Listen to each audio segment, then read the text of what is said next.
Hello guys! Ang taray ng suot ng lola nyo ngayon, pero wag kayo, bigay lang sa amin yan. Nung pagdating nga namin dito sa Shizuoka, ay binigyan kami ng mga unused clothes na manager namin. Ito nga yung isa sa damit na hindi na ginagamit ng asawa ng manager namin. Magtataglamig na kasi no, nung dumating kami dito, parang isang buong ukayan niya yung pinagpilian namin no. By the way guys, papunta nga kami sa Uchimaki ngayon. First time nga lang namin pumunta sa lugar na yun, kaya't wala kaming ka-idea. May gaganapin kasing Sakura Walk doon ngayon at may iba't ibang activities. Bigla-bigla nga lang din kaming inaya ng manager namin. Ang plano nga namin dapat ay sa April 6 pa. Pero by the way, ang ganda nga talaga ng sakura trees na nadadaanan namin yan. Dati ay napapanood ko lang sa mga Korean drama. Ngayon ay nakikita ko na. Pagdating nga namin ay dumiretso na kami sa lugar kung saan magtitipon-tipon yung mga magjo-join sa Sakura Walk. Meron nga palang entrance fee na 1,000 yen. So binayaran nga naming 1,000 yen ay kasama na doon yung free drinks, snacks, and soba. Dito nga sa loob guys ay may nagtitinda din ng iba't ibang pagkain, coffee, at iba pa. Bago nga mag-start yung event ay binilahan muna namin yung manager namin neto guys. Hindi ko nga alam ang tawag dyan. Para siyang angko na may strawberry. At maya nga ay nag-start na.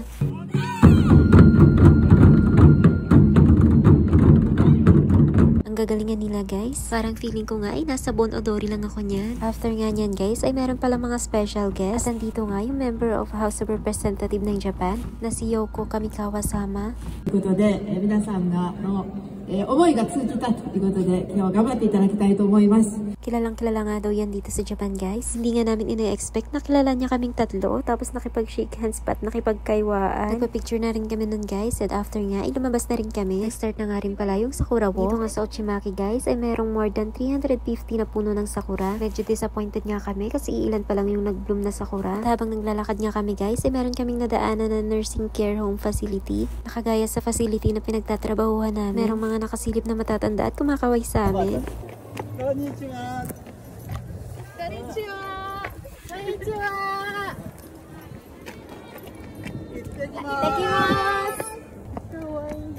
Mga matatanda nga na nasa facility guys ay parang mga bata. Karamihan kasi sa kanila ay may iba't ibang sakit na at may Alzheimer kaya't bumabalik sila sa pagkabata. Ito nga pala guys yung view sa dinaanan namin. Expectation versus reality talaga. Bago nga kami pumunta dito guys, ang nasa imagination ko ay naglalakad ako sa isang lugar na kung saan pinapalibutan ng maraming sakura tree. Yun pala ay pinapalibutan ng mga pananim na ocha.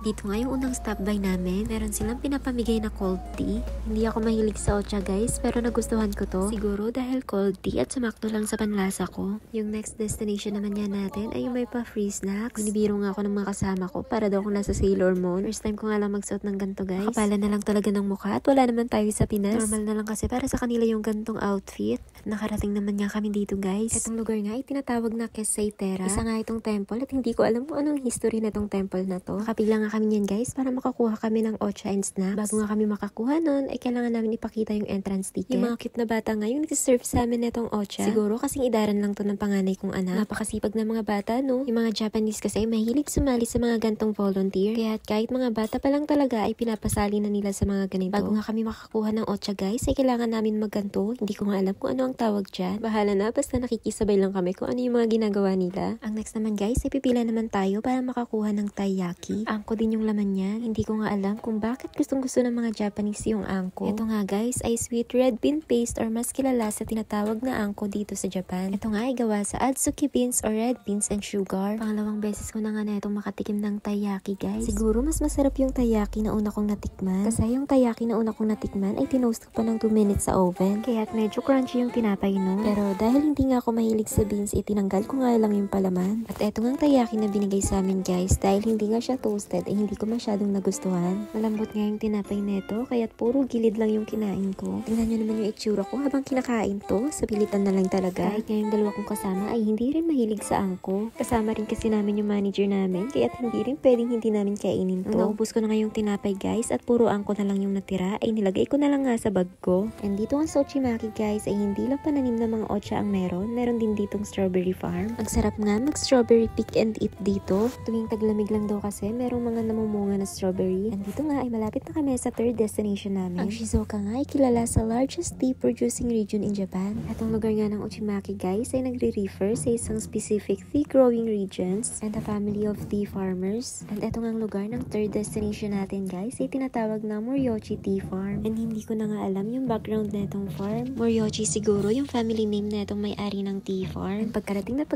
namin dito guys ay pumila na rin kami para makakuha ng soba. And habang nasa pila nga kami guys ay nagtatawag yung mga nagbabanda kung sino daw gustong mag-try neto. And dahil once in a lifetime nga lang ito guys ay hindi na kami nagdalawang isip na i-try. どうぞいいよお越しくださいませせーのドンどこせーの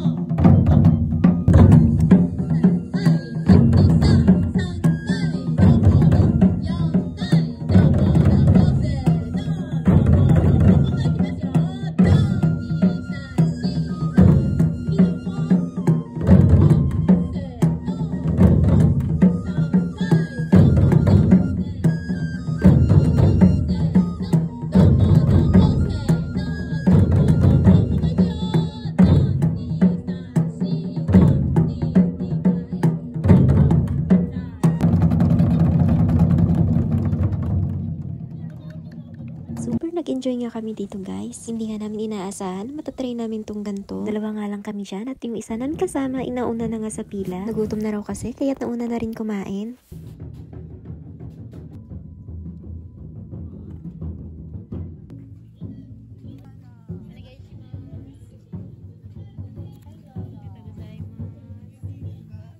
And after nga niyan, ay kumain na din kami. May kasama na nga rin tong free ocha, onigiri, and dessert. Hindi nga rin ako mahilig sa soba guys, at hindi ko nga rin nagustuhan yung dessert. Kaya't halos nilunok ko na lang lahat para maubos na lang din. And after nga namin kumain, ay may nakita kaming vending machine ng strawberry, kaya't bumili na rin kami. 300 yan, isa nga lang namin nabili yan guys, kaya't mura na to kaysa sa nabibili sa supermarket. And pabalik na nga rin kami sa may venue niyan guys. Ang ganda talaga na itong bulaklak ng sakura guys. Sayang nga, tinaabot lang ng 1 to 2 weeks nagbo-bloom yung sakura in a year. Pagkabalik nga namin sa venue guys, ay merong mga nag-i-intermission number ng mga bata.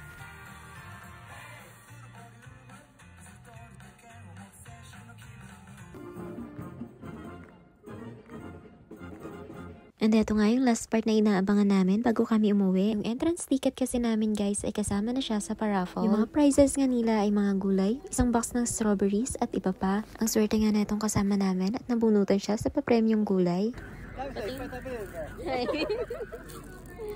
And after nga ng pa-event guys, ay malis na rin kami. Dumiretso naman kami sa isang restaurant para kumain ng lunch. Libre na kasi ng manager namin yung lunch namin ngayon. Kaya sino ba namang aayaw?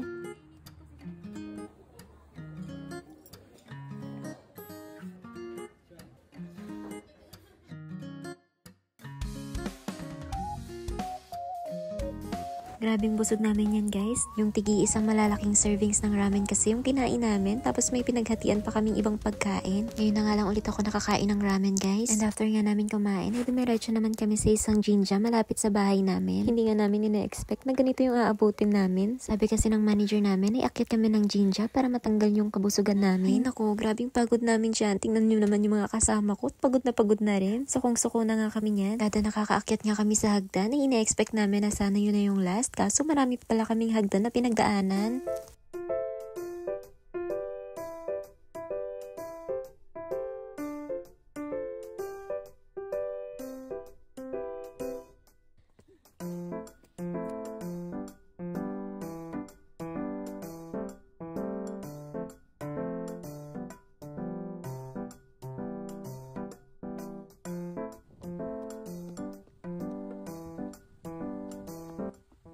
Hindi pa ba tapos to?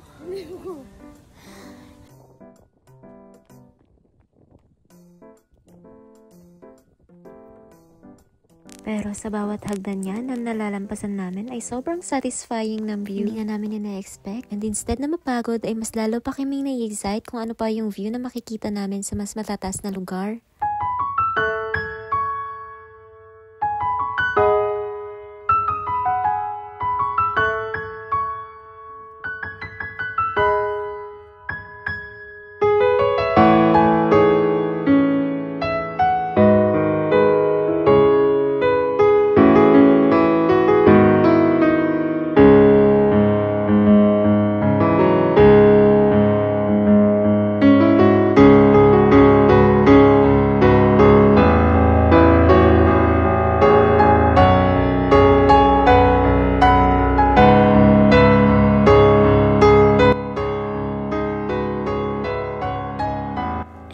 tinatawag na Shizuoka Shengen Shrine.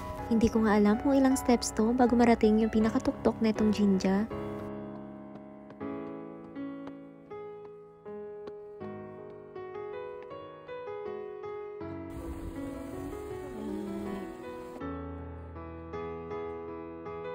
And after nga niyan guys, ay bumaba na rin kami agad. Binabiro nga namin yung manager namin, aakyat kaming busog. Tapos pagbaba namin, gutom na naman ulit kami. Yun lang guys, thank you for watching. Sana magustuhan nyo tong video na to. Pa-like and follow naman ang page ko. Thank you, bye bye! Mata ne!